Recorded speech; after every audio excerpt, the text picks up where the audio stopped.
CUET UG 2026 application വിളിച്ചിരിക്കുകയാണ്. നിങ്ങൾ apply ചെയ്യുന്നതിന് മുമ്പ് ശ്രദ്ധിച്ചിരിക്കേണ്ടുന്ന പ്രധാനപ്പെട്ട കാര്യങ്ങൾ ഉൾപ്പെടുത്തിക്കൊണ്ടുള്ള വീഡിയോ ആണ്. മുഴുവനായും കാണുക.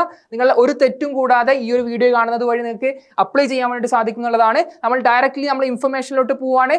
മലയാളത്തിലെ നിങ്ങളിലോട്ട് ആദ്യം എത്തിക്കുന്ന ആദ്യത്തെ ചാനലാണ് മെന്റൽ ലേണിംഗിന്റെ ചാനൽ എന്ന് പറയുന്നത്. ഈ ചാനലും കൂടെ നിങ്ങൾ സബ്സ്ക്രൈബ് ചെയ്ത് വെക്കുക. എങ്ങനെയാണ് അപ്ലൈ ചെയ്യേണ്ടത് കംപ്ലീറ്റ് ഇൻഫർമേഷൻസ് നമ്മൾ വീഡിയോയിലൂടെ പ്രൊവൈഡ് ചെയ്യുന്നുള്ളതാണ്. അപ്പോൾ എക്സാമിന്റെ ഡേറ്റ് വന്നിരിക്കുന്നത് പ്രധാനപ്പെട്ട ഒരു ബിഗ് അപ്ഡേറ്റ് എന്ന് പറയുന്നത് എക്സാം നിങ്ങൾക്ക് മെയ് മാസം 11-നും 31-നും ഇടയിലായിട്ട് മൾട്ടിപ്പിൾ ഷിഫ്റ്റുകളിലായിട്ടായിരിക്കും എക്സാമിനേഷൻ നടക്കുക എന്നുള്ളതാണ്. നിങ്ങൾക്ക് ഇന്ന് വൈകുന്നേരം 3:30-ക്കാണ് NTA ഈ ഒരു പ്രസ് റിലീസ് നടത്തിയിട്ടുള്ളത്. അപ്ലിക്കേഷൻ വിളിച്ചു എന്നുള്ള രീതിക്ക്. അപ്പം ഇന്ന് ജനുവരി 3 തൊട്ട് ജനുവരി 31 വരെ നിങ്ങൾക്ക് എക്സാമിന് അപ്ലൈ ചെയ്യാമെന്നുള്ളതാണ്. എക്സാം അപ്ലൈ ചെയ്യാനുള്ള ലാസ്റ്റ് ഡേറ്റ് 31 ജനുവരിയാണ് 11:50 വരെ. പക്ഷെ നിങ്ങളൊരു കാര്യം ശ്രദ്ധിക്കുക, നിങ്ങൾ എക്സാമിന് അപ്ലൈ ചെയ്യുന്ന സമയത്ത് 4 സെന്ററുകൾ കൊടുക്കാൻ വേണ്ടി പറ്റും എവിടെ നിന്നാണ് എക്സാമിനേഷൻ അറ്റൻഡ് ചെയ്യുന്നത് എന്നുള്ളത്. അപ്പം ആദ്യം ഫില്ല് ചെയ്യുന്ന ആപ്ലിക്കേഷൻ ഫോം അപ്ലൈ ചെയ്യുന്ന കുട്ടികൾക്കായിരിക്കും പ്രിഫേർഡ് ആയിട്ടുള്ള ഫസ്റ്റ് അല്ലെങ്കിൽ സെക്കൻഡ് ഓപ്ഷൻ സെന്റർ ആയിട്ട് കിട്ടുക എന്നുള്ളത്. അപ്പം ഉടനെ നിങ്ങളുടെ കാറ്റഗറി സർട്ടിഫിക്കറ്റുകളും അതുപോലെ തന്നെ ഡോക്യുമെന്റ്സും റെഡിയാക്കിക്കൊണ്ട് കംപ്ലീറ്റ് കാര്യങ്ങൾ അപ്ലൈ ചെയ്യുക എന്നുള്ളതാണ്. എങ്ങനെയാണ് അപ്ലൈ ചെയ്യേണ്ടത് എന്നുള്ളതിന്റെ വീഡിയോയും ഈ ഒരു ചാനലിൽ തന്നെ വരും. അപ്പോൾ ചാനൽ സബ്സ്ക്രൈബ് ചെയ്തു എന്നുള്ളതും കൂടെ നിങ്ങൾ എൻഷുർ ചെയ്യുക എന്നുള്ളതാണ്. അതുപോലെ തന്നെ കറക്ഷൻ വിൻഡോ അതിന്റെ ഡേറ്റ് പറഞ്ഞിട്ടുണ്ട്. 2 മുതൽ അതായത് 3 ജനുവരി ഇന്ന് തൊട്ട് ജനുവരി 31 വരെ നിങ്ങൾക്ക് അപ്ലൈ ചെയ്യാം. ഫീസ് അവസാനമായിട്ട് പേ ചെയ്യേണ്ട ദിവസവും 31 ജനുവരി 2026 ആണ് വൈകുന്നേരം 11:50 വരെ. അതുപോലെ തന്നെ കറക്ഷൻ ഡേറ്റ് എന്ന് പറയുന്നത് ജനുവരി 31-ന് ശേഷം 1-ാം തീയതിക്ക് ശേഷം പിന്നീട് 2-ാം തീയതി മുതൽ ഫെബ്രുവരി 2 മുതൽ ഫെബ്രുവരി 4 വരെ നിങ്ങൾ നൽകിയിട്ടുള്ള ആപ്ലിക്കേഷനിൽ പ്രധാനപ്പെട്ട വിവരങ്ങളല്ലാതെ ബേസിക് ഡീറ്റെയിൽസ് അല്ലാത്ത, അതായത് മൊബൈൽ നമ്പർ, ഇമെയിൽ ID, അതുപോലെ ഫോൺ നമ്പർ, നിങ്ങളുടെ പാരൻസിൻ്റെ നെയിം, മദേഴ്സിൻ്റെ നെയിം, അതുപോലെ തന്നെ ഫോട്ടോ കാര്യങ്ങൾ, സിഗ്നേച്ചർ, അങ്ങനെ ബേസിക് ഡീറ്റെയിൽസ് അല്ലാത്ത എല്ലാ ഡീറ്റെയിൽസും എക്സാമിനേഷൻ്റെ പേപ്പേഴ്സോ അല്ലെങ്കിൽ ടെസ്റ്റ് സെൻറ്റേഴ്സോ അതുമായിട്ട് ബന്ധപ്പെട്ടുള്ള കാര്യങ്ങൾ ചേഞ്ച് ചെയ്യാനുണ്ടെന്നുണ്ടെങ്കിൽ നിങ്ങൾക്ക് ചേഞ്ച് ചെയ്യാനുള്ള ഒരു ഓപ്ഷനാണ് കറക്ഷൻ വിൻഡോ നൽകുന്നത്. അത് ഫെബ്രുവരി 2 മുതൽ ഫെബ്രുവരി 4 വരെ ആയിരിക്കും എന്നുള്ളത് തന്നിട്ടുണ്ട്. അതുപോലെ തന്നെ എപ്പോഴായിരിക്കും അഡ്മിറ്റ് കാർഡ് വരിക, പിന്നെ അതുപോലെ തന്നെ ഏത് സെൻറ്ററിലായിരിക്കും നിങ്ങളുടെ എക്സാമിനേഷൻ നടക്കുക, അത്തരം ഇൻഫർമേഷൻസ് പിന്നീട് NTA റിലീസ് ചെയ്യുമെന്നുള്ളതാണ് പറഞ്ഞിരിക്കുന്നത്. അതുപോലെ എപ്പോഴായിരിക്കും എക്സാമിൻ്റെ റിസൾട്ട് വരിക, അതിൻ്റെ ആൻസർ കീ എപ്പോഴായിരിക്കും വരിക, അത്തരം കാര്യങ്ങളും പിന്നീട് എക്സാമിന് ശേഷം NTA ഒഫീഷ്യൽ വെബ്സൈറ്റ് ആയിട്ടുള്ള വെബ്സൈറ്റിലൂടെ അറിയിക്കുന്നുള്ളതാണ്. വെബ്സൈറ്റിൻ്റെ അഡ്രസ്സ് നിങ്ങൾ മനസ്സിലാക്കി വെക്കുക എന്നുള്ളതാണ് ഇതിൽ ഇമ്പോർട്ടൻ്റ് ആയിട്ടുള്ള ഒരു കാര്യം. അതായത് CUET.NTA.NIC. എന്നുള്ളതാണ് ഒഫീഷ്യൽ വെബ്സൈറ്റിൻ്റെ കാര്യം. പിന്നെ നിങ്ങൾ അപ്ലൈ ചെയ്യുന്നതിന് മുമ്പ് ശ്രദ്ധിക്കേണ്ടുന്ന പ്രധാനപ്പെട്ട വിവരങ്ങൾ ഇവിടെ ഇമ്പോർട്ടൻ്റ് ഇൻസ്ട്രക്ഷൻസ് ആയിട്ട് കൊടുത്തിട്ടുണ്ട്. ഈ വർഷം 13 ഭാഷകളിലായിട്ടാണ് എൻട്രൻസ് എക്സാമിനേഷൻ നടക്കുന്നത്. മലയാളത്തിലും ഇംഗ്ലീഷിലും നിങ്ങൾക്ക് എക്സാമിനേഷൻ അറ്റൻഡ് ചെയ്യാം എന്നുള്ളതാണ്. അതുപോലെ പ്രധാനപ്പെട്ട സെൻട്രൽ യൂണിവേഴ്സിറ്റികളിലോട്ടും സ്റ്റേറ്റ് യൂണിവേഴ്സിറ്റികളിലോട്ടും ഡീംഡ് ടു ബി യൂണിവേഴ്സിറ്റികളിലോട്ടും മറ്റ് പ്രൈവറ്റ് ഐക്കർ പോലെയുള്ള ഗവൺമെൻറ് സ്ഥാപനങ്ങളിലോട്ടുമാണ് CUET എക്സാമിനേഷൻ നടക്കുന്നുള്ളത് എന്നുള്ളതും നിങ്ങൾ മനസ്സിലാക്കുക എന്നുള്ളതാണ്. അതുപോലെ റെഗുലറായിട്ട് നിങ്ങൾ CUET ഒഫീഷ്യൽ വെബ്സൈറ്റ് സന്ദർശിക്കാനും NTA നിങ്ങളോട് സജസ്റ്റ് ചെയ്യുന്നുണ്ട് എന്നുള്ള കാര്യവും നിങ്ങൾ മനസ്സിലാക്കുക. അതുപോലെ ഓൺലൈൻ മോഡ് വഴി മാത്രമായിരിക്കും അപേക്ഷ സ്വീകരിക്കുക, തപാൽ വഴിയോ മറ്റു മാർഗ്ഗങ്ങളിലോ നിങ്ങൾ അപേക്ഷ സ്വീകരിക്കില്ല എന്നുള്ള കാര്യം കൂടെ മനസ്സിലാക്കുക. അതുപോലെ only 1 application is to be submitted by the candidate. ഈ വർഷത്തെ പ്രധാനപ്പെട്ട മാറ്റം എന്ന് പറയുന്നത് നിങ്ങൾക്കിവിടെ ഫോട്ടോ ലൈവായിട്ട് അപ്ഡേറ്റ് ചെയ്യാനുണ്ട് എന്നുള്ളതാണ്. അതുപോലെ ആധാർ കാർഡിൻ്റെ ഒതൻറ്റിഫിക്കേഷനും വരും. നിങ്ങൾ ആധാർ നമ്പർ കൊടുക്കുന്ന സമയത്ത് അതുമായിട്ട് ലിങ്ക് ചെയ്തിട്ടുള്ള നമ്പറിലോട്ട് ഒരു OTP പോവുകയും ആ OTP ഇവിടെ എൻ്റർ ചെയ്യാനുണ്ടാവും. അപ്പോൾ നിങ്ങൾ എന്തെങ്കിലും അപ്ലിക്കേഷനിൽ കറക്ഷൻസ് അല്ലെങ്കിൽ മിസ്റ്റേക്കുകൾ വരുത്തി കഴിഞ്ഞാൽ അത് നിങ്ങൾക്ക് തിരുത്താനുള്ള ഓപ്ഷൻ ഉണ്ടാവില്ല. ഒരു ചാൻസ് മാത്രമേ ഉണ്ടാവുള്ളൂ. അപ്പോൾ ഈ മുഴുവൻ കാര്യങ്ങളും ശ്രദ്ധിച്ചുകൊണ്ട് എക്സാമുമായിട്ട് ബന്ധപ്പെട്ടുള്ള കംപ്ലീറ്റ് കാര്യങ്ങൾ ശ്രദ്ധിച്ചുകൊണ്ട് നിങ്ങൾ അപ്ലിക്കേഷൻ കൊടുക്കുക എന്നുള്ളതാണ്. പിന്നീട് ഒരു ചാൻസ് നിങ്ങൾക്ക് ഉണ്ടാവില്ല. അപ്പോൾ നിങ്ങൾ റിഗ്രറ്റ് ചെയ്യാതിരിക്കാൻ വേണ്ടി എല്ലാ കാര്യങ്ങളും മനസ്സിലാക്കി വെക്കുക എന്നുള്ളത് നിങ്ങൾ മനസ്സിലാക്കുക എന്നുള്ളതാണ്. അതുപോലെ തന്നെ എല്ലാ ഇൻസ്ട്രക്ഷൻസും വായിച്ചു നോക്കുക. അതുപോലെ തന്നെ നിങ്ങളുടെ മൊബൈൽ നമ്പറും ഇമെയിൽ ID കാര്യങ്ങളിലൊന്നും ഒരു കാരണവശാലും തെറ്റുകൾ വരാൻ വേണ്ടിയിട്ട് പാടില്ല. കാര്യം കംപ്ലീറ്റ് ഇമ്പോർട്ടൻ്റ് ആയിട്ടുള്ള എല്ലാ ഇൻഫർമേഷൻസും OTPയും കാര്യങ്ങളും ഒക്കെ വരിക ഈ മൊബൈൽ നമ്പറിലോട്ട് ഇമെയിൽ ID-ലോട്ടായിരിക്കും. അത്തരം കാര്യങ്ങളും കൂടെ പ്രസ് റിലീസിൽ തന്നിട്ടുണ്ട്. അതുപോലെ നമ്മൾ വെബ്സൈറ്റിലോട്ട് പോകുന്ന സമയത്ത് നിങ്ങൾക്ക് കാണാം ഇവിടെ ഇൻഫർമേഷൻ എന്നുള്ള ഭാഗത്ത് ഇൻഫർമേഷൻ ബുള്ളറ്റിൻ കൂടെ അപ്ഡേറ്റ് ചെയ്ത് വന്നിട്ടുണ്ട് എന്നുള്ളതാണ്. അതായത് എക്സാമുമായിട്ട് ബന്ധപ്പെട്ട എല്ലാ വിവരങ്ങളും കൊടുത്തിട്ടുള്ളത് ഈ ഒരു ഇൻഫർമേഷൻ ബുള്ളറ്റിലാണ്. അപ്പോൾ CUET-യുമായിട്ട് ബന്ധപ്പെട്ടുള്ള എല്ലാ കാര്യങ്ങളും, എങ്ങനെയാണ് എക്സാം നടക്കുക, അപ്ലിക്കേഷൻ ഫീസ് എത്രയാണ്, എക്സാമിൻ്റെ ടൈമിംഗ് എങ്ങനെയാണ്, ഏതൊക്കെയാണ് പേപ്പർ ഉണ്ടാവുക, സിലബസ് എന്താണ്, എത്ര ടൈം ആയിരിക്കും എക്സാം ഉണ്ടാവുക, എത്രയാണ് അതിൻ്റെ മാർക്കിങ്, പ്രധാനപ്പെട്ട കാര്യങ്ങൾ എന്തൊക്കെയാണ് നിങ്ങൾ ഡോക്യുമെൻറ്റ്സ് ആയിട്ട് സബ്മിറ്റ് ചെയ്യേണ്ടത്, എല്ലാ കാര്യങ്ങളും ഈ ഒരു ബ്രോഷറിൽ കൊടുത്തിട്ടുണ്ട് എന്നുള്ളതാണ്. ഒന്നുകിൽ നിങ്ങൾക്ക് എന്ത് ചെയ്യാം, ഈ ഒരു ബ്രോഷർ എന്ത് ചെയ്യാം, കംപ്ലീറ്റ് നിങ്ങൾക്ക് വായിച്ചു നോക്കാം, അല്ലെങ്കിൽ നിങ്ങൾ ഈ ഒരു വീഡിയോ പൂർണ്ണമായിട്ടും കണ്ടാൽ മതി. This is up to you. ഇതിന് ശേഷം മാത്രമായിരിക്കണം നിങ്ങൾ CUET-ൻ്റെ ആപ്ലിക്കേഷൻ പ്രൊസീജിയറിലോട്ട് കടക്കാൻ വേണ്ടിയിട്ട് എന്നുള്ളത് നിങ്ങളോട് ഓർമ്മിപ്പിക്കുകയാണ്. അപ്പം ആദ്യം നമ്മൾ CUET-ൻ്റെ ഈ ഒരു ഒഫീഷ്യൽ ബ്രോഷറിലോട്ട് നോക്കുന്ന സമയത്ത് നമുക്ക് കാണാൻ വേണ്ടിയിട്ട് പറ്റുന്ന ഇതിൻ്റെ അപ്ലിക്കേഷൻ ഫീസാണ്. പ്രധാനപ്പെട്ട തീയതികൾ നമ്മൾ നേരത്തെ പറഞ്ഞു. ജനുവരി 3 ഇന്ന് മുതൽ 31 വരെ നമുക്ക് 30 വരെ നമുക്ക് അപേക്ഷ സമർപ്പിക്കാം. ലാസ്റ്റ് ഫീ പേയ്മെൻറ്റിലെ ഡേറ്റ് എന്ന് പറയുന്നത് 31 ജനുവരിയാണ്. 2 മുതൽ ഫെബ്രുവരി 4 വരെ എന്ത് ചെയ്യാം, കറക്ഷൻ വിൻഡോയും ഓപ്പൺ ആയിരിക്കും. പിന്നീട് 11 മെയ് മുതൽ 31 മെയ് വരെയാണ് എന്ത് എക്സാമിനേഷൻ നടക്കുക. ടെൻഡേറ്റീവ് എന്ന് കൊടുത്തിട്ടുണ്ട്. സാധാരണയായിട്ട് എല്ലാ വർഷവും എപ്പോഴാണോ ഡേറ്റ് പറഞ്ഞിട്ടില്ല അതേ ഡേറ്റിന് തന്നെ എക്സാമിനേഷൻ നടക്കാറുണ്ട്. അപ്പം ഇത് എക്സ്റ്റെൻഡ് ചെയ്യും, എക്സാം നീളുമെന്നുള്ള പ്രതീക്ഷയൊന്നും വേണ്ട എന്നുള്ളത് കൂടെ നിങ്ങളോട് ഓർമ്മപ്പെടുത്തുകയാണ്. അതുപോലെ ഇതിൽ ശ്രദ്ധിക്കേണ്ട മറ്റൊരു കാര്യം അപ്ലിക്കേഷൻ ഫീസാണ്. നിങ്ങൾ ജനറൽ അൺറിസർവ്ഡ് കാറ്റഗറിയിലെ സ്റ്റുഡൻസ് ആണെന്നുണ്ടെങ്കിൽ നിങ്ങൾക്ക് 3 പേപ്പർ വരെ, നിങ്ങൾക്കറിയാം പ്രധാനമായിട്ടും CUET എക്സാമിനേഷനിൽ 3 സെക്ഷനാണുള്ളത്. ഒരാൾ എഴുതേണ്ടുന്ന മാക്സിമം പേപ്പേഴ്സ് ലാംഗ്വേജും ജനറൽ ടെസ്റ്റും 3 ഡൊമൈനും കൂടുന്ന സമയത്ത് എത്ര ഉണ്ടാവും, 5 പേപ്പേഴ്സ് ആയിരിക്കും ഉണ്ടാവുക. അപ്പോൾ 3 പേപ്പേഴ്സ് വരെ നിങ്ങൾക്ക് അപേക്ഷിക്കാൻ വേണ്ടിയിട്ട് നിങ്ങൾ ജനറൽ അൺറിസർവ്ഡ് കാറ്റഗറിയിലെ സ്റ്റുഡൻസ് ആണെന്നുണ്ടെങ്കിൽ 1000 രൂപയായിരിക്കും ഫീസ് ഉണ്ടാവുക. 3 പേപ്പർ കഴിഞ്ഞുള്ള ഓരോ അഡീഷണൽ പേപ്പേഴ്സിനും എന്തായിരിക്കും 400 രൂപ ഫീസ് ഉണ്ടാവും എന്നുള്ളതാണ്. ഇനി നിങ്ങൾ 2 പേപ്പർ അപ്ലൈ ചെയ്യുന്നുള്ളൂ എങ്കിലും നിങ്ങളുടെ ഫീസ് എത്രയാണ്, 1000 രൂപ തന്നെയാണ് ജനറൽ അൺറിസർവ്ഡ് ആണെങ്കിൽ. കാര്യം 3 പേപ്പർ വരെയാണ് 1000 രൂപ വരുന്നത്. ആ കാര്യങ്ങൾ മനസ്സിലാക്കുക. പിന്നെ OBC NCL നോൺ ക്രിമിലെയർ അതുപോലെ തന്നെ EWS കാറ്റഗറിയിൽ പെടുന്ന ആൾക്കാരാണെന്നുണ്ടെങ്കിൽ 3 പേപ്പർ വരെ 900 രൂപയും ഓരോ അഡീഷണൽ പേപ്പേഴ്സിനും 375 രൂപയാണ്. ഇനി SC ST PWD third gender കാറ്റഗറിയിലുള്ള സ്റ്റുഡൻസ് ആണെന്നുണ്ടെങ്കിൽ 3 പേപ്പർ വരെ 800 രൂപയും ഓരോ അഡീഷണൽ പേപ്പേഴ്സിനും 350 രൂപയാണ്. ഇനി ഇന്ത്യക്ക് പുറത്തുള്ള സെൻറ്റേഴ്സ്, ഔട്ട്സൈഡ് ഇന്ത്യ സെൻറ്റേഴ്സിൽ നിന്നാണ് നിങ്ങൾ എക്സാമിനേഷൻ അറ്റൻഡ് ചെയ്യുന്നുണ്ടെങ്കിൽ നിങ്ങൾക്ക് വരുന്ന ഫീസ് എന്ന് പറയുന്നത് 4500 രൂപയാണ് 3 പേപ്പർ വരെ. ഓരോ അഡീഷണൽ പേപ്പേഴ്സിനും 1800 രൂപയാണ് ഔട്ട്സൈഡ് സെൻറ്റേഴ്സിലുള്ള ഫീസ് എന്നും പറയുന്നത്. അത്രയും കാര്യങ്ങൾ ശ്രദ്ധിക്കുക എന്നുള്ളതാണ്.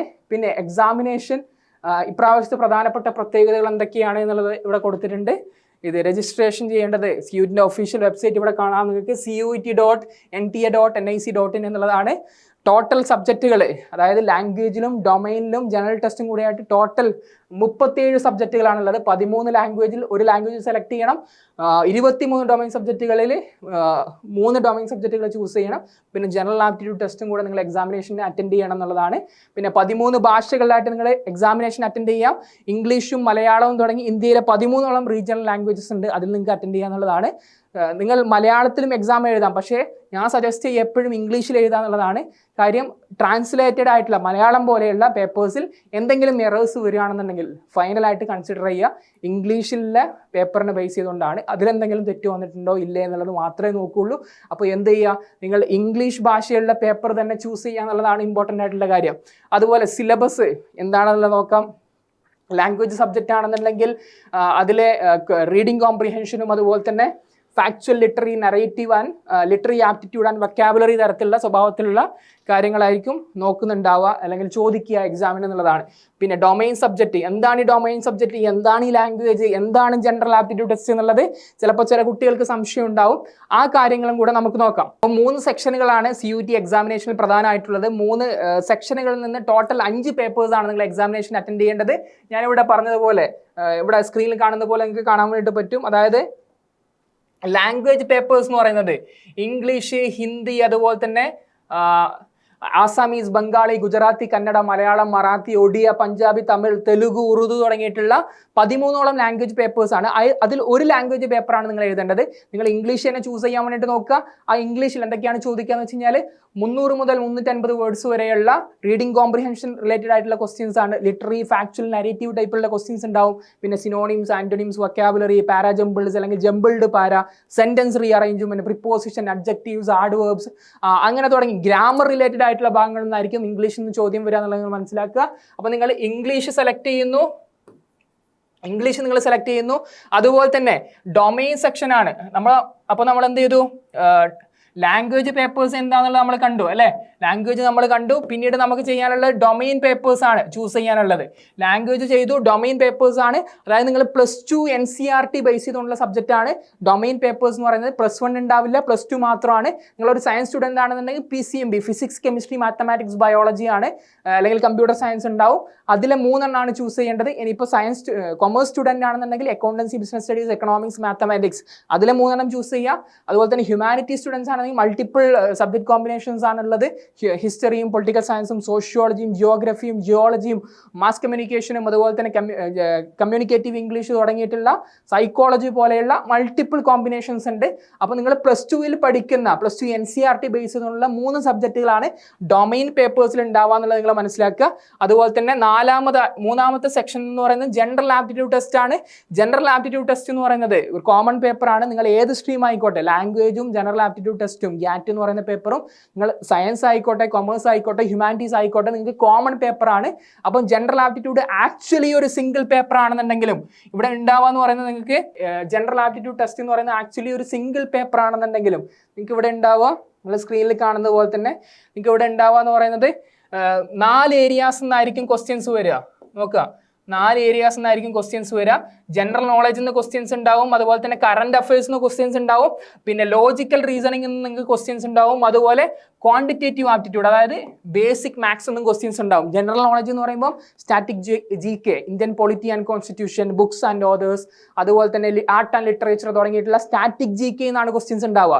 കറണ്ട് അഫയേഴ്സ് എന്ന് പറയുമ്പോൾ ആനുകാലികമായിട്ടുള്ള കാര്യങ്ങളിലാണ് ക്വസ്റ്റ്യൻസ് ഉണ്ടാവുക. നിങ്ങൾ ബോർഡ് എക്സാമിൻ്റെ ഇടയിൽ ചിലപ്പോൾ നിങ്ങൾക്ക് പത്രങ്ങൾ വായിക്കാനൊന്നും പറ്റിക്കൊള്ളാം എന്നില്ല. പക്ഷേ എന്നിരുന്നാൽ പോലും ഇമ്പോർട്ടൻ്റ് ആയിട്ടുള്ള കുറച്ച് ഏരിയാസ് ഉണ്ട്, അതെന്നാണ് വരിക. അവാർഡ്സ് ആൻഡ് ഹോണേഴ്സ്, അതുപോലെ തന്നെ ന്യൂസ് വാല്യൂ ഉള്ള കാര്യങ്ങൾ, ഇമ്പോർട്ടൻ്റ് ആയിട്ടുള്ള അപ്പോയിൻമെൻറ്റ്സ് തുടങ്ങി 5-8 ഭാഗങ്ങളിൽ നിന്നാണ് സാധാരണയായിട്ട് റിപ്പീറ്റഡ് ആയിട്ട് ക്വസ്റ്റ്യൻസ് വന്നിട്ടുള്ളത് എന്നുള്ളത് മനസ്സിലാക്കുക. ലോജിക്കൽ റീസണിംഗ് എന്ന് പറയുന്നത് blood relation, syllogism, when diagram, coding and decoding, distance and direction തുടങ്ങിയിട്ടുള്ള ലോജിക്കിനെ ബേസ് ചെയ്തുകൊണ്ട് നമുക്ക് ആൻസർ ചെയ്യാൻ പറ്റുന്ന ക്വസ്റ്റ്യൻസ് ആണ്. ക്വാണ്ടിറ്റേറ്റീവ് ആപ്റ്റിറ്റ്യൂഡ് എന്ന് പറയുന്നത് 10th വരെയുള്ള മാത്സും 11th കുറച്ച് മോഡേൺ മാത്സും ആണ്. അതായത് number system, HCF and LCM, percentage, അതുപോലെ തന്നെ ratio and proportion, simple interest, compound interest തുടങ്ങിയിട്ടുള്ള 10-18ഓളം ടോപ്പിക്കുകളിൽ നിന്നാണ് ക്വാണ്ടിറ്റേറ്റീവ് ആപ്റ്റിറ്റ്യൂഡിൽ നിന്ന് ക്വസ്റ്റ്യൻസ് വരിക. അപ്പോൾ ശ്രദ്ധിക്കുക, 3 സെക്ഷനാണ് CUT-ലുള്ളത്. സെക്ഷൻ 1 ലാംഗ്വേജ് ആണ്, അതുപോലെ തന്നെ സെക്ഷൻ 2 എന്ന് പറയുന്നത് ഡൊമൈൻ സബ്ജക്റ്റ് ആണ്. സെക്ഷൻ 3 എന്ന് പറയുന്നത് എന്താണ്? ജനറൽ ആപ്റ്റിറ്റ്യൂഡ് ടെസ്റ്റ് GAT ആണ് എന്നുള്ളത് നിങ്ങൾ മനസ്സിലാക്കുക. അപ്പോൾ സെക്ഷൻ 1 ലാംഗ്വേജിൽ നിങ്ങൾ ഇംഗ്ലീഷ് എഴുതുന്നു, സെക്ഷൻ 2 ഡൊമൈൻ +2 പഠിച്ചിട്ടുള്ള 3 സബ്ജക്റ്റുകളും, സെക്ഷൻ 3 ജനറൽ ആപ്റ്റിറ്റ്യൂഡ് ടെസ്റ്റും കൂടെ നിങ്ങൾ അങ്ങനെ ടോട്ടൽ 5 പേപ്പേഴ്സ് ആണ് എന്താക്കേണ്ടത്, നിങ്ങൾ എക്സാമിന് അറ്റംപ്റ്റ് ചെയ്യേണ്ടത് എന്നുള്ളത് നിങ്ങൾ മനസ്സിലാക്കുക എന്നുള്ളതാണ്. അതുപോലെ ഇനി നിങ്ങൾ ശ്രദ്ധിക്കാനുള്ള പ്രധാനപ്പെട്ട കാര്യം എന്ന് പറയുന്നത്, നമ്മൾ നേരത്തെ കാണിച്ചിട്ടുള്ള അതേ സ്ലൈഡിലോട്ട് പോവാണ്, അതേ PDF-ലോട്ട് പോവാണ്. ഇവിടെ കാണുന്നത് പോലെ ഞാൻ നേരത്തെ പറഞ്ഞു ടോട്ടൽ 37 പേപ്പേഴ്സ് ആണുള്ളത്. എങ്ങനെ 37 പേപ്പേഴ്സ് ആണ് ലാംഗ്വേജിലും ഡൊമൈനിലും അതുപോലെ തന്നെ ജനറൽ ആപ്റ്റിറ്റ്യൂഡ് ടെസ്റ്റും കൂടി ആയിട്ടുള്ളത്. 13 ലാംഗ്വേജും 23 ഡൊമൈൻ സബ്ജക്റ്റും ഒരു ജനറൽ ആപ്റ്റിറ്റ്യൂഡ് ടെസ്റ്റ് അങ്ങനെയാണുള്ളത്. അതിൽ 5 പേപ്പേഴ്സ് നിങ്ങൾ എക്സാമിന് എഴുതാന്നുള്ളതാണ്. 13 ഭാഷകളിൽ എക്സാം എഴുതാം. ലാംഗ്വേജിൻ്റെ സിലബസ് നമ്മൾ നോക്കി, ഡൊമൈൻ സബ്ജക്റ്റിൻ്റെ സിലബസ് നോക്കി, ജനറൽ ആപ്റ്റിറ്റ്യൂഡ് ടെസ്റ്റിൽ എന്താണ് ഉണ്ടാവുക എന്നുള്ളത് നമ്മൾ കണ്ടു അല്ലേ. ഇനി choice of test paper, A subject can choose maximum of 5 papers. അതായത് നിങ്ങൾക്ക് candidates may choose up to maximum of 5 subjects including languages and general test irrespective of subject opted in class 12 എന്നുള്ളതാണ്. മാക്സിമം ഒരാൾക്ക് choose ചെയ്യാൻ പറ്റുന്ന papers 5 papers ആണ്. 5 papers തന്നെയാണ് നിങ്ങൾ എക്സാമിന് ചൂസ് ചെയ്യേണ്ടതും എന്നുള്ളതാണ്. അതുപോലെ തന്നെ മാർക്കിംഗ് സ്കീം എങ്ങനെയായിരിക്കും എന്നുള്ളതാണ്. ഒരു ഉത്തരം ശരിയാക്കി കഴിഞ്ഞാൽ 5 മാർക്കാണ്, ഒരു ഉത്തരം തെറ്റിച്ച് കഴിഞ്ഞാൽ -1 നെഗറ്റീവ് മാർക്കിംഗ് ഉണ്ട്, 1 മാർക്ക് നഷ്ടപ്പെടുന്നുള്ളതാണ്. പിന്നെ ലാംഗ്വേജിലെ പേപ്പർ ആയിക്കോട്ടെ, ഡൊമൈനിലെ ഏത് പേപ്പർ ആയിക്കോട്ടെ, ജനറൽ ആപ്റ്റിറ്റ്യൂഡ് ടെസ്റ്റ് ആയിക്കോട്ടെ, എല്ലാ പേപ്പറിലും 50 ക്വസ്റ്റ്യൻസ് ആണ് ഉണ്ടാവുക. നോക്കുക, 50 ക്വസ്റ്റ്യൻസ് ആണ് ഉണ്ടാവുക. 60 മിനിറ്റ് ടൈം ഉണ്ടാവും. 15 questions for each test papers. All questions are compulsory, അതായത് ഓപ്ഷണൽ ക്വസ്റ്റ്യൻസ് ഉണ്ടാവില്ല. 50 ക്വസ്റ്റ്യൻസിൻ്റെ മാക്സിമം മാർക്കായിരിക്കും നോക്കുക. അതായത് 50 × 5 എന്ന് പറയുമ്പോൾ 250 ഔട്ട് ഓഫ് ഓരോ പേപ്പറും ഉണ്ടാവുക. അതുപോലെ തന്നെ 50 ക്വസ്റ്റ്യൻസ് അറ്റൻഡ് ചെയ്യാൻ ഓരോ പേപ്പറിലും 60 മിനിറ്റ്, 1 മണിക്കൂർ ടൈം ആയിരിക്കും നിങ്ങൾക്ക് ഉണ്ടാവുക എന്നുള്ളത്.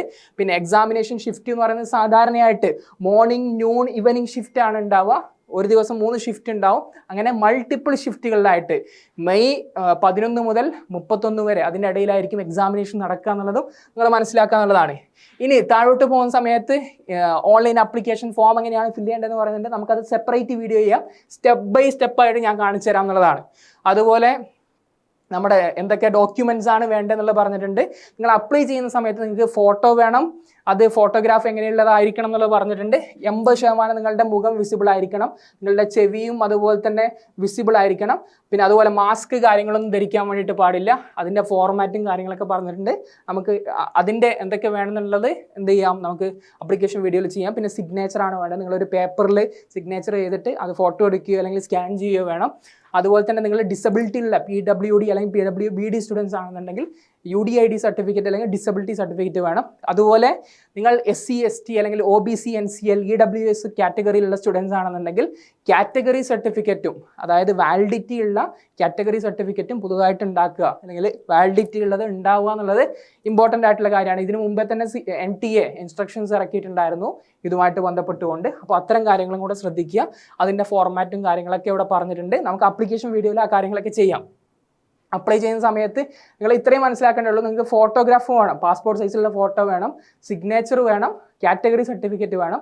ബാക്കി അപ്ലോഡ് ചെയ്യുന്ന സമയത്ത് അതിൻ്റെ ഫോർമാറ്റ് കാര്യങ്ങളൊക്കെ നമുക്ക് നോക്കാം എന്നുള്ളതാണ്. പിന്നെ ഫീ പേയ്മെൻറ്റ് കാര്യങ്ങൾ അതെങ്ങനെയാണ് പറഞ്ഞിട്ടുണ്ട്. ഇനി നമുക്ക് നോക്കാനുള്ള പ്രധാനപ്പെട്ട സംഗതികൾ എന്ന് പറയുന്നത് national testing agency, ministry of human റിസോഴ്സിൻ്റെ അണ്ടറിലുള്ള കേന്ദ്ര ഗവൺമെൻറ് കീഴിലുള്ള മാനവ വിഭവശേഷ മന്ത്രാലയത്തിന് കീഴിലുള്ള നാഷണൽ ടെസ്റ്റിംഗ് ഏജൻസി ഇൻഡിപെൻഡൻ്റ് ആയിട്ട് കണ്ടക്ട് ചെയ്യുന്ന JEEയും NEETയും അതുപോലെ തന്നെ NCT എക്സാമും നെറ്റ് JRF പോലെയുള്ള ദേശീയ തലത്തിൽ സംഘടിപ്പിക്കുന്ന ഗവൺമെൻറ്റിൻ്റെ ഒരു ബോഡിയാണ് ഈ ഒരു എക്സാമിനേഷനും സംഘടിപ്പിക്കുന്നത്. കഴിഞ്ഞ വർഷം 15 ലക്ഷം കുട്ടികളാണ് ഈ എക്സാമിനേഷൻ അപ്പിയർ ചെയ്യുന്നത്. ഈ വർഷം നേരത്തെ ആപ്ലിക്കേഷൻ വിളിച്ചതുകൊണ്ട് തന്നെ ഏകദേശം 18 ലക്ഷം കുട്ടികളെ പ്രാവശ്യം എക്സാമിനേഷൻ അപ്പിയർ ചെയ്യും എന്നുള്ളതാണ് വിചാരിക്കുന്നത് അല്ലെങ്കിൽ എസ്റ്റിമേറ്റ് ചെയ്യപ്പെടുന്നത് എന്നുള്ളതാണ്. പിന്നെ മോഡ് ഓഫ് എക്സാമിനേഷൻ പറഞ്ഞിട്ടുണ്ട്. കമ്പ്യൂട്ടർ ബേസ്ഡ് ടെസ്റ്റ് ആയിരിക്കും. നിങ്ങൾ കമ്പ്യൂട്ടർ സെൻറ്ററിൽ പോയിട്ട് CBT മോഡിലായിരിക്കും എക്സാമിനേഷൻ അറ്റൻഡ് ചെയ്യുക. ഒന്നുമില്ല, അതായത് നിങ്ങൾ കമ്പ്യൂട്ടർ സെൻറ്ററിൽ പോകുന്നു, ഒരു മോണിറ്ററും അതുപോലെ തന്നെ കീബോർഡും മൗസും ഉണ്ടാവും. അപ്പോൾ മോണിറ്ററിൽ നിങ്ങളുടെ ക്വസ്റ്റ്യനും ഓപ്ഷൻസും തെളിഞ്ഞു വരും. അപ്പോൾ മൗസ് ഉപയോഗിച്ചുകൊണ്ട് നിങ്ങൾ ശരിയായിട്ടുള്ളത് ക്ലിക്ക് ചെയ്യുക എന്നുള്ളതാണ്. പിന്നെ അവിടെ എക്സാം ഹാളിൽ തന്നെ ചിലപ്പം പ്രോബ്ലം ബേസ്ഡ് ആയിട്ടുള്ള സബ്ജക്റ്റ് ആണെന്നുണ്ടെങ്കിൽ റഫ് വർക്ക് എന്തെങ്കിലും തരാൻ വേണ്ടിയിട്ട് നിങ്ങൾക്ക് അവിടെ പേപ്പേഴ്സ് കാര്യങ്ങളുണ്ടാവും. അത് എക്സാം ഹാളിൽ നിന്ന് ഡിസ്ട്രിബ്യൂട്ട് ചെയ്യും. അപ്പോൾ എക്സാം ഹാളിൽ നിന്ന് തിരിച്ചിറങ്ങുന്നതിന് മുമ്പ് അത് അവിടെ തന്നെ ഏൽപ്പിച്ച് വരികയാണ് വേണ്ടത്. ആ ഒരു ഫോർമാറ്റിൽ കമ്പ്യൂട്ടർ ബേസ്ഡ് ടെസ്റ്റ് ആയിരിക്കും ഉണ്ടാവുക. മീഡിയം ഓഫ് എക്സാമിനേഷൻ കൊടുത്തിട്ടുണ്ട്. ഞാൻ നേരത്തെ പറഞ്ഞതുപോലെ ഇംഗ്ലീഷ് ഭാഷയിൽ തന്നെ നിങ്ങൾ എക്സാമിനേഷൻ അപ്പിയർ ചെയ്യാൻ വേണ്ടി ശ്രദ്ധിക്കുക. കാര്യം എന്തെങ്കിലും തെറ്റുകളുണ്ടെങ്കിൽ അത് ഫൈനലായിട്ട് കൺസിഡർ ചെയ്യുക ഇംഗ്ലീഷിൻ്റെ പേപ്പർ മാത്രമായിരിക്കും, ട്രാൻസ്ലേറ്റഡ് പേപ്പേഴ്സ് നോക്കില്ല എന്നുള്ളതാണ്. അതുപോലെ തന്നെ സ്കീം ഓഫ് എക്സാമിനേഷൻ കൊടുത്തിട്ടുണ്ട്. നേരത്തെ പറഞ്ഞിട്ടുള്ള കാര്യങ്ങൾ തന്നെയാണ്. 37 സബ്ജക്റ്റുകളാണ്, ലാംഗ്വേജും ഡൊമൈനും ജനറൽ ടെസ്റ്റും കൂടിയിട്ട്. പിന്നെ ചോയ്സ് ഓഫ് സബ്ജക്റ്റ് നേരത്തെ പറഞ്ഞ സെയിം സാധനം റിപ്പീറ്റ് ചെയ്യാണ്.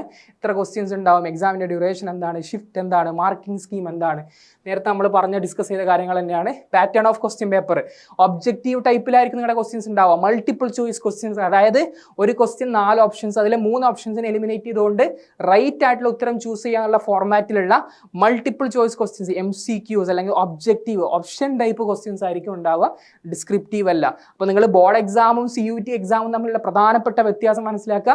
ബോർഡ് എക്സാം വിവരിച്ച് ഉത്തരം എഴുതാനുള്ളതാണ്, ഡിസ്ക്രിപ്റ്റീവ് ആയിട്ട് എഴുതാനുള്ളതാണ്. ഇവിടെ CUT എക്സാമിനേഷൻ അത് ഓപ്ഷണൽ അല്ലെങ്കിൽ മൾട്ടിപ്പിൾ ചോയ്സ് ക്വസ്റ്റ്യൻസ് ആയിട്ട് നിങ്ങൾ ചെയ്യുക എന്നുള്ളതാണ് ഇവിടെയുള്ള ഇമ്പോർട്ടൻ്റ് ആയിട്ടുള്ള കാര്യം എന്ന് പറയുന്നത്.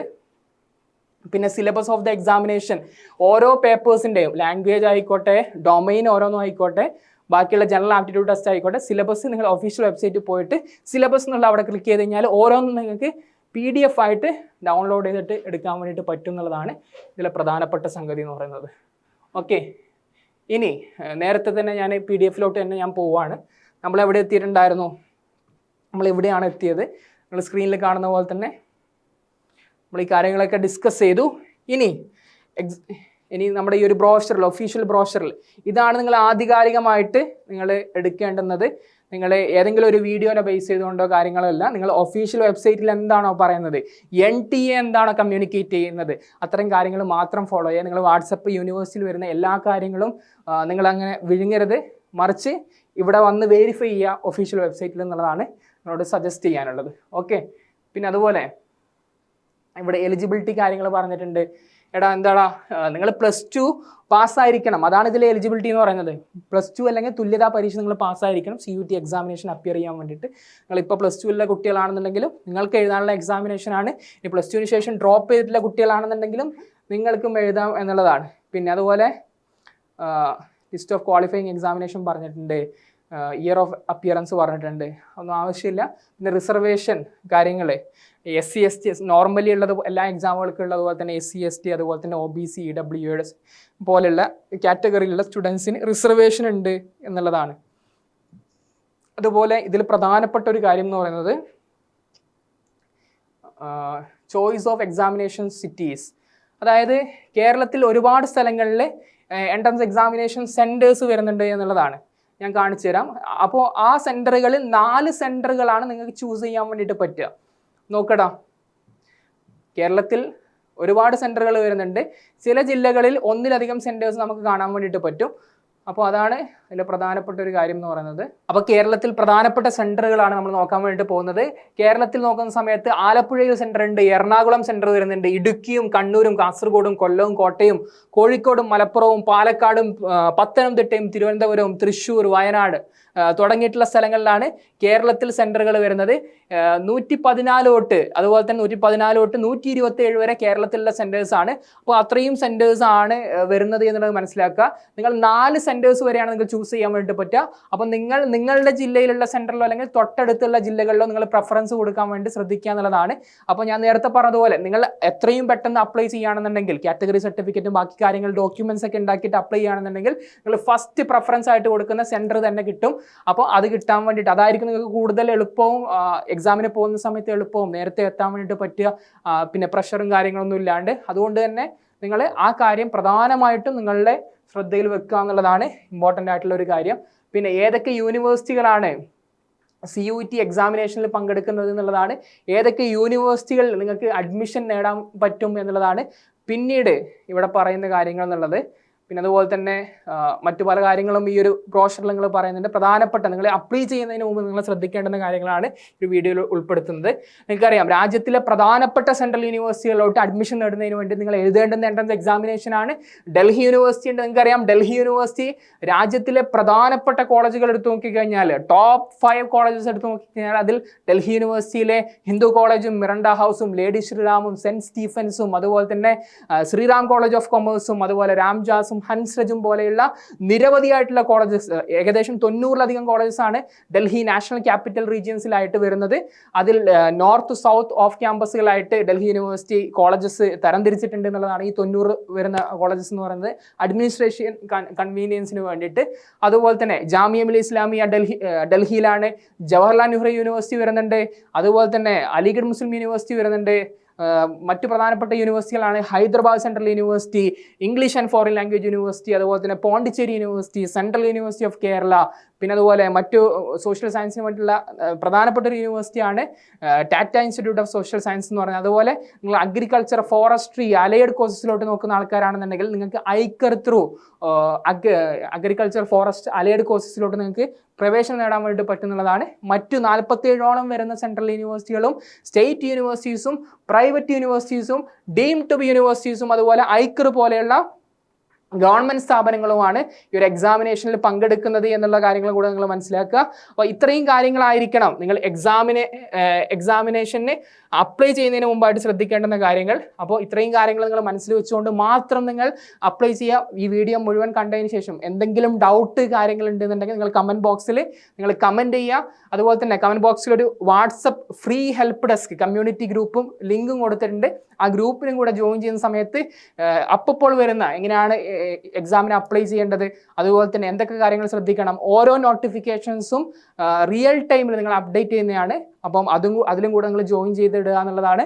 അതുപോലെ ഈ ഒരു ചാനലും കൂടെ ഫോളോ ചെയ്ത് വെക്കുക. അപ്കമിങ് വീഡിയോസിനായിട്ട് എന്തെങ്കിലും ഡൗട്ട് ഉണ്ടെങ്കിൽ നിങ്ങൾ എന്ത് ചെയ്യുക, കമൻറ്റ് ബോക്സിൽ കമൻറ്റ് ചെയ്യുക. ഡെഫിനറ്റ്ലി ഞങ്ങൾ ആൻസർ ചെയ്യും. So wish you all the very best. Thank you.